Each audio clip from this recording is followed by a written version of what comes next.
بسم الله الرحمن الرحيم. الحمد لله رب العالمين، والصلاة والسلام على سيد الأنبياء المرسلين سيدنا ومولانا محمد وعلى آله وأصحابه والتابعين ومن تبعهم بإحسان إلى يوم الدين. أما بعد، أعوذ بالله من الشيطان الرجيم. بسم الله الرحمن الرحيم.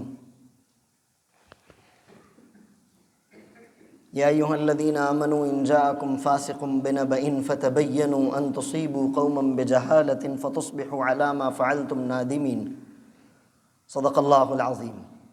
قال النبي صلى الله عليه وسلم: إنما بعثت لأتمم مكارم الأخلاق.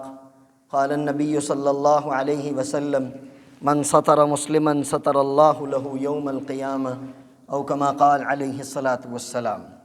آمنت باللہ و بآیاتی. درود پاک پڑھیے. اللہم صل علی محمد وعلی آل محمد کما صلیت علی ابراہیم وعلی آل ابراہیم انک حمید مجید.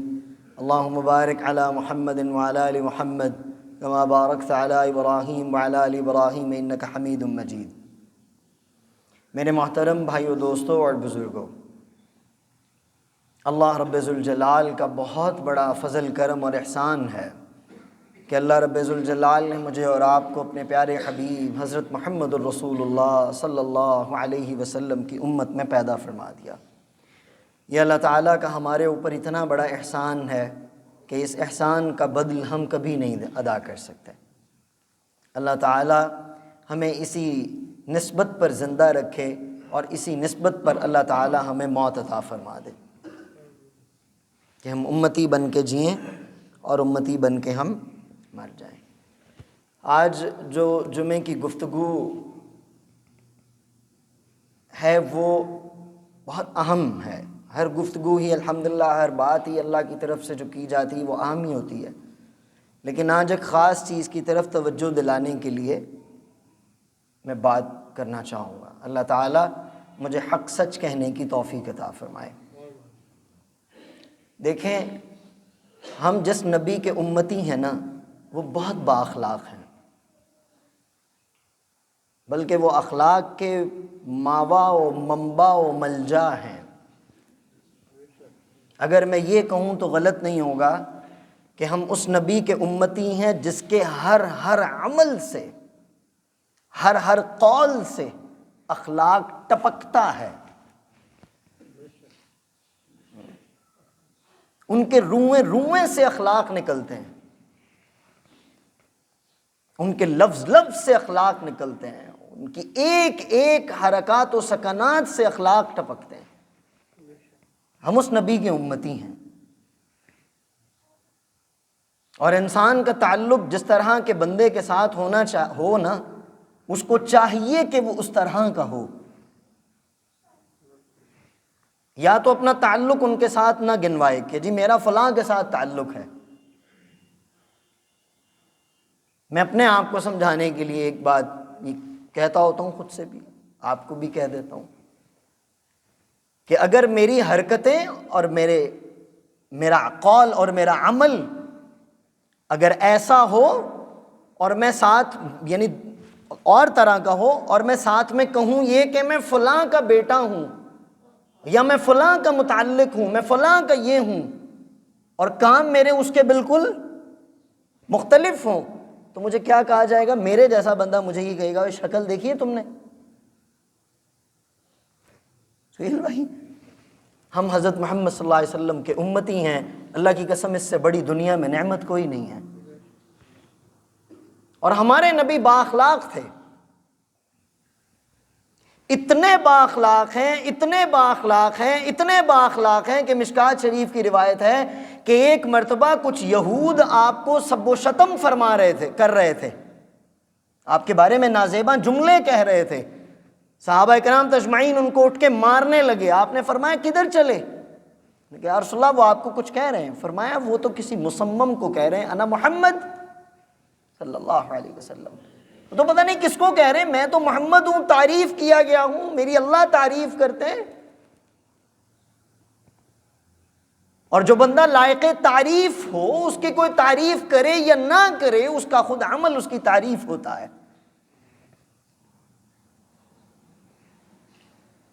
پھر میں نے جو آیت کریمہ آپ کے سامنے پڑھی سورہ حجرات کی، میں جب بھی سورہ حجرات کو پڑھتا ہوں یہ میری نظر سے گزرتی ہے، یہ سامنے آتی ہے، قسم سے ہلا کے رکھ دیتی ہے کہ ہم کہاں کھڑے ہیں۔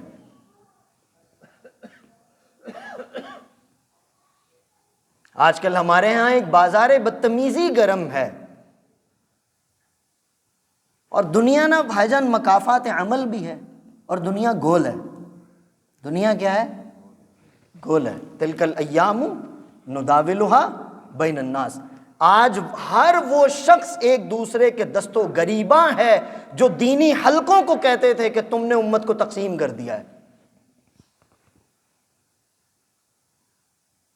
دنیا گول ہے، اور میں اللہ کا کروڑوں شکر ادا کرتا ہوں کہ یا اللہ تیرا کروڑوں شکر ہے کہ تو نے ہمیں محمد صلی اللہ علیہ وسلم کی تعلیمات سے آراستہ کر کے خود بھی توجہ دے دی، ہمیں بھی توجہ حاصل ہو گئی، اور اس قابل بنا دیا کہ ہم اپنے بھائیوں کو بھی توجہ دلا دیں۔ اللہ کیا فرما رہے ہیں قرآن میں؟ یا ایھا الذین آمنوا، اے ایمان والو۔ اچھا میں حیران یہ ہوں اس پوری حجرات سورت کے اندر کہ اللہ نے تمام اخلاقیات کی باتیں خاص طور پر مومنین کو کہی ہیں۔ سورت شروع کہاں سے ہو رہی ہے؟ یا ایھا الذین آمنوا لا ترفعوا اصواتکم، یہاں سے سورت شروع ہو رہی ہے۔ لا تقدموا بین یدی، لا تقدموا بین یدی اللہ، ٹھیک ہے؟ اور ہر اخلاق کی بات مومنین مومنین مومنین مومنین مومنین۔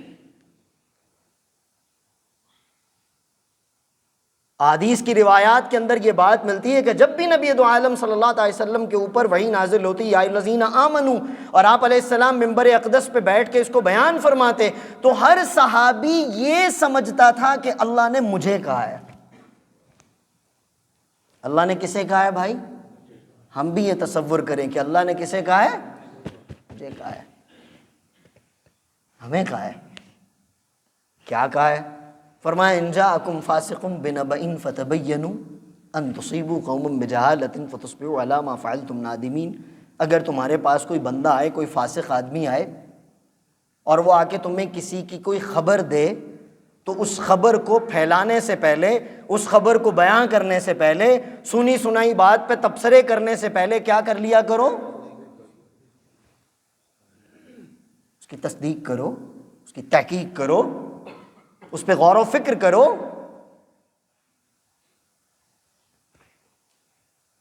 ہمارے یہاں ایسا ہوتا ہے؟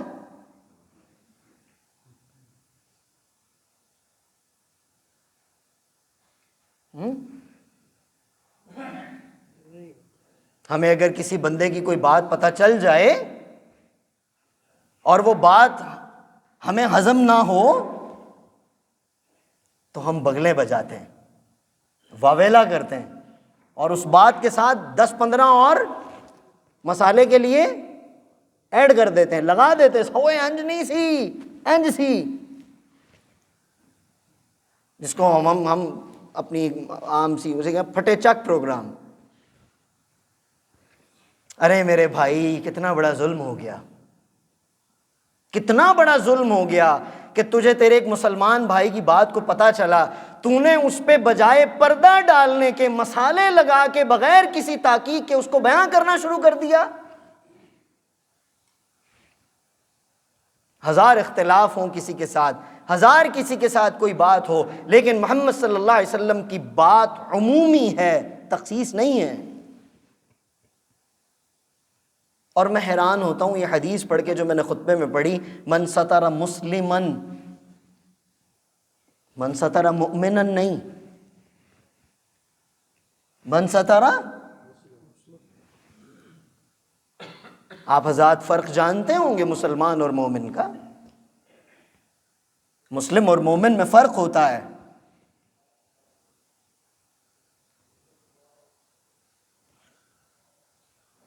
پہلے اقرار باللسان ہے نا، بعد میں تصدیق بالقلب ہے، تو اقرار باللسان یہ مسلمان ہو گیا۔ اب جب تک یہ اعمال پر نہیں آتا یہ مومن نہیں بن سکتا۔ ایک ہے نماز کو ماننا کہ نماز ہے، ایک ہے نماز کا پڑھنا۔ نماز کو ادا کرنا، نماز کو قائم کرنا۔ اب یہ صف مومنین میں شامل ہو رہا ہے۔ میں بات کی طرف آؤں، اللہ کے نبی نے فرمایا صلی اللہ علیہ وسلم من ستر مسلمن، اور بدل کیا عطا فرمایا؟ ستر اللہ لہ یوم القیامہ، کہ اگر تم لوگوں کی پردہ پوشی، مسلمان کی پردہ پوشی کرو گے، اللہ قیامت کے دن تمہاری پردہ پوشی کریں گے۔ اور سچی بات ہے، میرا دل چاہتا ہے میں پڑھ ہی دوں ابن ماجہ شریف کی جو روایت ہے، اس میں تو اللہ کے نبی علیہ السلام کی جو بات ہے وہ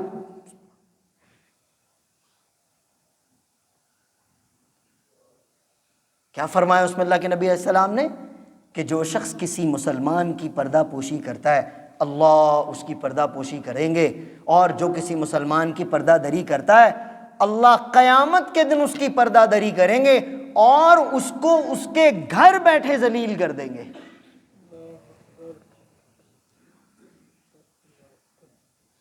کسی نے جو کیا سو کیا، ہم تو نہ کریں، میں تو نہ کروں۔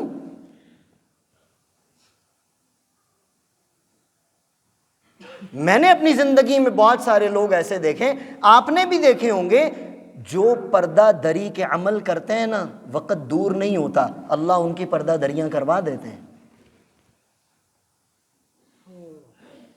یہ جو ظلم ہے نا بھائی جان، ظلم کا بدلہ جہنم میں قیامت میں تو جو ملے گا نا، یہ ظلم ایسی چیز ہے جہاں سے نکلتا ہے نا، اس کو اپنے مقام سے بڑی محبت ہوتی ہے، یہ وہاں واپس لوٹتا ہے۔ اور ظلم کا بدلہ جب تک دنیا میں نہیں دے دے گا، ظلم کا بدلہ جب تک یہ دنیا میں پا نہیں لے گا، مرے گا نہیں۔ دھوکہ اور ظلم، اور دھوکہ بھی ایک ظلم ہے۔ اس لیے میرے بھائیو دوستو بزرگوں، پہلے نمبر پر تو اس بات کا ہمیں خیال کرنا ہے کہ ہمیں کبھی بھی زندگی میں اپنے کسی مسلمان بھائی کے عیب کو کسی دوسرے کے سامنے عیاں نہیں کرنا۔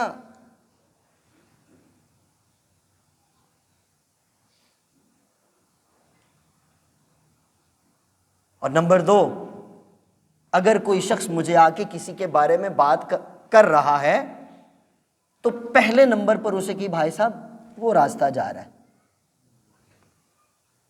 اگر آپ یہ نہیں کہہ سکتے تو کم از کم اس کی بات کو اگنور کر دیں، اس پہ کان مت دھریں۔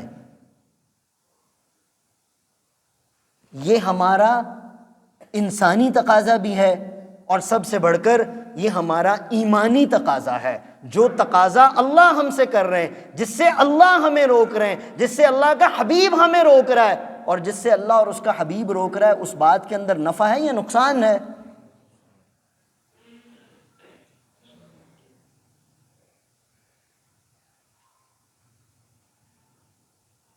آپ حضرات مجھ سے زیادہ جہاں دیدہ ہیں، آپ حضرات اس چیز کو بخوبی سمجھتے ہیں کہ ہمارا ملک اس وقت میں کیا لفظ بولوں، کن بے رہرویوں کی ڈگر پہ چلا ہوا ہے۔ معاشی تباہی، سیاسی تباہی، معاشرتی تباہی، تعلیمی تباہی، تربیتی تباہی، ہر قسم کے ہر چیز کے اعتبار سے تباہی کے دہانے پر ہے۔ ہم بدل نہیں رہے، یا ہم بدلنے کی ضرورت محسوس نہیں کر رہے، کیونکہ بھائی جب تک ہم نہیں بدلیں گے نظام نہیں بدلیں گے۔ نظاموں کو بدلنے کے لیے بڑوں سے لے کے چھوٹے تک کا سچا ہونا ضروری ہے۔ جھوٹے تو جھوٹوں کو ہی لائیں گے، دھوکے باز تو دھوکے بازوں کو ہی لائیں گے، رشوت کھانے والے تو رشوت خور کو ہی لائیں گے، سود کے پجاری تو سود کے پجاری کو لائیں گے، حرام کھانے والے تو حرام کھانے والے کو لائیں گے، لوگوں کے مالوں کو غصب کرنے والے وہ غاصبین کو ہی لائیں گے، لوگوں کے حقوق پہ ہاتھ ڈالنے والے وہ حقوق خوروں کو ہی لائیں گے۔ اخلاق والا سوچے گا کہ کسی با اخلاق کو لائیں، کردار والا سوچے گا کسی با کردار کو لائیں، مخلص سوچے گا کسی مخلص کو لائیں، اچھا سوچے گا کسی اچھے کو لائیں۔ اس لیے بھائی دین 100% ہے نا، صرف 33% عبادات ہے۔ کتنا؟ سب بولو، 33% یہ عبادات ہیں، ٹھیک ہے؟ 67% اخلاق ہیں، 67% اخلاق ہیں، اخلاق معاشرت۔ ہم کہاں کھڑے ہیں؟ یہ مجھے بھی توجہ کرنے کی ضرورت ہے، یہ آپ کو بھی توجہ کرنے کی ضرورت ہے، یہ ہمارے گھر والوں کو بھی توجہ کرنے کی ضرورت ہے، ہمارے بچوں کو بھی توجہ کرنے کی ضرورت ہے، ہمارے نوجوانوں کو بھی توجہ کرنے کی ضرورت ہے۔ اور ایک بات یاد رکھیے، بچے اخلاق بڑوں سے سیکھتے ہیں، ماں باپ سے سیکھتے ہیں، اساتذہ سے سیکھتے ہیں، اور ان کے بھاشن سے نہیں سیکھتے، ان کے اعمال سے سیکھتے ہیں۔ یہ دین تقریروں سے نہیں پھیلا ہے، یہ تو ہم جو یہاں بیٹھ کے بات کرتے ہیں نا، یہ مذاکرہ ہوتا ہے کہ مجھے بھی توجہ مل جائے اور ہم سب کو توجہ مل جائے، وگرنہ معاشرے کی تبدیلی کے لیے باعمل ہونا ضروری ہے، باعلم ہونا ضروری نہیں ہے۔ مجھے بات یاد آ گئی، میں نے اپنی نانی اماں سے سنی تھی، مجھے نہیں پتا سچ ہے کہ جھوٹ ہے، مجھے یہ نہیں پتا۔ انہوں نے کہا کہ ایک چرواہا تھا، اس نے ایک مرتبہ مسئلہ سن لیا کہ پیشاب کے قطروں سے بچنا ہے۔ کیا سن لیا اس نے مولوی صاحب سے؟ کہ پیشاب کے قطروں سے بچنا ہے، یہ قطرے جسم پہ نہ گریں، یہ احتیاط کرنی چاہیے۔ فرمایا قبر میں یہ عذاب بہت، نبی پاک علیہ السلام نے فرمایا کہ پیشاب کے قطروں سے نہ بچنے کی وجہ سے اس پہ عذاب ہو رہا ہے۔ اب میں اگر اس کی تفصیلات میں جاؤں کہ آج کل جو پینٹ شرٹ والوں کے لیے کھڑے ہو کر پیشاب کرنے کے تقاضے، اس میں آپ مجھ سے زیادہ جانتے ہیں کہ ریئیکشن کیا ہوتا ہے۔ تو اس نے پوٹلی میں، چھوٹی سی پوٹلی میں ریت لے کے چلنا شروع ہو گیا وہ چرواہا، جہاں اس کو پیشاب کا تقاضا ہوتا وہ پوٹلی سے ریت نکالتا، رکھتا ایک ایسی جگہ پر، اور بہت عرصہ وہ مسائل کی مجلس میں نہیں گیا، بہت عرصہ۔ کسی نے اس سے پوچھا کہ آپ آئے نہیں؟ اس نے کہا ابھی اس پہلے والے مسئلے پر عمل کی کوشش کر رہا ہوں، مجھے یہ نہیں پتا ہے کہ یہ بات سچ ہے یا مجھے نہیں پتا ہے۔ اس کا سبق بہت اچھا ہے۔ ہم علامہ صاحب ہیں، میں بھی، میرے اندر بھی یہ خمار ہے، ہم مولانا صاحب ہیں، اور عمل ٹکے گا نہیں۔ اس لیے بھائی علم کے رعب مت جھاڑو، باعمل بنو، با کردار بنو، بااخلاق۔ ابھی 2 منٹ رہ گئے جی یہاں پر ہماری گھڑی میں، یہ گھڑیاں خراب ہیں، یہاں 18 منٹ ہیں، وہاں 21 ہیں، وہ سامنے قاری صاحب کافی سارے ہیں، ادھر بھی۔ چلیے اس کو درست کریے، یہ بھی مسئلہ ہوتا ہے۔ تو ہم بھائی با کردار بنیں، با اخلاق بنیں۔ اور یہ میں ہاتھ جوڑ رہا ہوں یہ آپ سب کے سامنے، یہ کوئی یہ نہیں کوئی ترلا، یہ ہاتھ جوڑنا ہوتا ہے کہ خدا را بدلو، اپنے آپ کو بدلو۔ مجھے دکھ سے یہ بات کہنا پڑتی ہے کہ جو مسجد محمد صلی اللہ علیہ وسلم کے دور سے لے کے تابعین کے دور تک تربیت گاہیں رہی، اب ان مسجدوں کو تالے لگتے ہیں۔ کیوں لگ رہے ہیں یہ تالے؟ کیونکہ مسجد کو تربیت گاہ سمجھا ہی نہیں۔ ہم نے مسجد کو سمجھا مولوی صاحب کھولو، اذان سے 5 منٹ پہلے نماز پڑھیں گے، نماز پڑھ کے نکل جائیں گے، اللہ اللہ خیر صلی اللہ، یوٹیوب پہ سب کچھ پڑھا ہے۔ یہ دیکھ لو یوٹیوب کے حالات۔ بھائی آخری بات عرض کروں، بات ختم کروں۔ اللہ تعالیٰ نے قرآن کریم کے اندر فرمایا ہے اللہ ولی الذین آمنوا یخرجہم من الظلمات الی النور۔ اللہ والے جو ہوتے ہیں نا، وہ لوگوں کو ظلمات سے نور کی طرف لے کر آتے ہیں۔ تو خدا را کسی مخلص اللہ والے کے متعلق بن کے اپنی اصلاح کروائیے، معاشروں کی اصلاح خود ہی ہو جائے گی۔ جو بندہ اپنے آپ کو درست نہیں کر سکتا وہ معاشرے کو خاک درست کرے گا۔ جو اپنے آپ کو جھوٹ سے نہیں روک سکا وہ کسی کو جھوٹ سے کیا روکے گا؟ جو اپنے آپ کو غیبت سے نہیں روک سکا وہ کسی کو غیبت سے کیا روکے گا؟ جو اپنے آپ کو معاشرے کی بدتمیزیوں سے نہیں بچا سکا وہ کسی کو کیا بچائے گا؟ اس لیے بھائی ایسی کسی بات کا حصہ مت بنیے جس میں کسی مسلمان کی پردہ دری ہو۔ جس میں کسی مسلمان کی غیبت ہو، جس میں کسی مسلمان کی چغلخوری ہو، جس میں کسی مسلمان کے لیے کوئی بے اکرامی ہو، اس کی نیت اور ارادہ کریں اور اپنے بچوں کو بھی یہ بات سکھائیں۔ اللہ مجھے آپ کو عمل کی توفیق عطا فرمائے۔ وآخر دعوانا الحمدللہ رب العالمین۔